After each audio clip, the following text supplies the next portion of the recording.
हिमालय की तराई में बसा अछौली गांव कभी अत्यंत दुख और निराशा में डूबा रहता था। वहां प्रत्येक घर में चिंता और तकलीफें थी। हालात ऐसे थे कि जब भी किसी घर में बच्चे का जन्म होता तो अधिकतर बच्चे अपंग या विकलांग ही पैदा होते थे। गांव में कुष्ठ रोग की समस्या भी थी। पूरे गांव का माहौल मायूसी से भरा था। गांव में लगातार बढ़ते दुख और परेशानी को देखकर एक दिन गांव वाले एक प्रतिष्ठित हिंदू संत जी के पास पहुंचे। उन्होंने संत जी के सामने अपने सारे दुख और पीड़ाएं रखीं और उनके समाधान की प्रार्थना की। संत जी ने विश्वास, साहस और भविष्य की उम्मीद जगाते हुए कहा, मेरे प्रियजनों, डरो मत।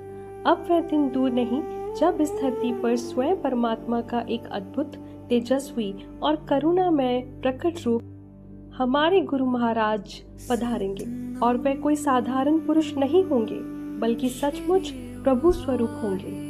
उनके चेहरे पर दिव्यता, उनकी आंखों में संसार के लिए दया और उनके हाथों में विजय का खालसा ध्वज होगा। वे जिस भूमि को स्पर्श करेंगे वहां की सारी बीमारियां, सारी पीड़ाएं पल भर में समाप्त हो जाएंगी।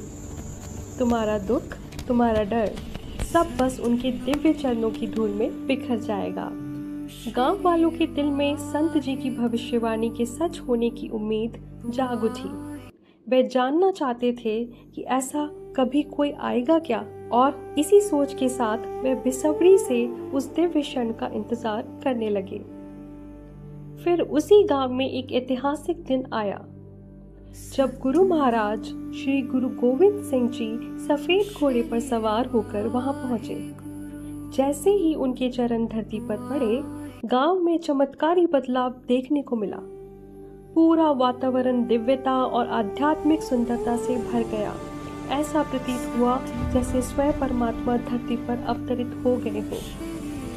हर दिशा में अलौकिक प्रकाश फैल गया। गांव का हर एक कोना ईश्वरीय छटा से जगमगा उठा। जैसे ही चमत्कार घटित हुआ, पूरे गांव में एक अलौकिक शांति और आनंद की लहर दौड़ गई। बच्चे, बड़े, माताएं, बुजुर्ग, हर कोई अपनी आंखों में आंसू और दिल में अनंत कृतज्ञता के साथ गुरु महाराज जी के चरणों में सिर झुकाने लगा। हर घर से लोग दौड़कर बाहर आए और जिन्होंने वर्षों बाद अपने बच्चों को स्वस्थ और हंसते हुए देखा था, वे बेसुध होकर सिर्फ गुरु महाराज जी के पावन चरणों को छूते रहे। गांव के हर कोने में सिर्फ हर्ष और श्रद्धा का शोर था। सबने परमात्मा स्वरूप गुरु गोविंद सिंह जी महाराज को हाथ जोड़कर धन्यवाद और नमन किया। पूरा माहौल दिव्यता, खुशहाली और भक्ति से भर गया, मानो गांव पर स्वर्ग उतर आया हो। गुरु महाराज जी के चरण स्पर्श मात्र से ही गांव का पूरा भाग्य बदल गया। सिर्फ शरीर की बीमारियां ही नहीं बल्कि पूरे गांव की आत्मा स्वस्थ हो गई। गांव वालों के हृदय में आनंद और श्रद्धा बस गई। तभी से अछौली गांव के लोग गुरु महाराज श्री गुरु गोविंद सिंह जी को ही अपना एकमात्र देवता मानते हैं। आज भी हर वर्ष गुरु दिवस पर पूरे गांव में उनकी पूजा और स्मृति मनाई जाती है। गांव की हर पीढ़ी आज भी उनके चमत्कारों और कृपा को सच्चे मन से अनुभव करती रही है, क्योंकि वहां पर आज भी चमत्कार होते ही रहते हैं। यह कोई कल्पना कथा या आत्मकथा नहीं बल्कि अछौली गांव का ऐतिहासिक और साक्षात सत्य है। इसे जानना प्रत्येक भारतीय के लिए ही नहीं बल्कि संपूर्ण मानवता के लिए गर्व, श्रद्धा और जिज्ञासा का विषय है।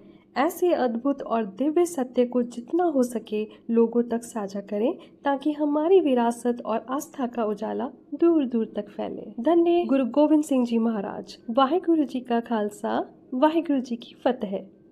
जो बोले सो निहाल। सत श्री अकाल जी।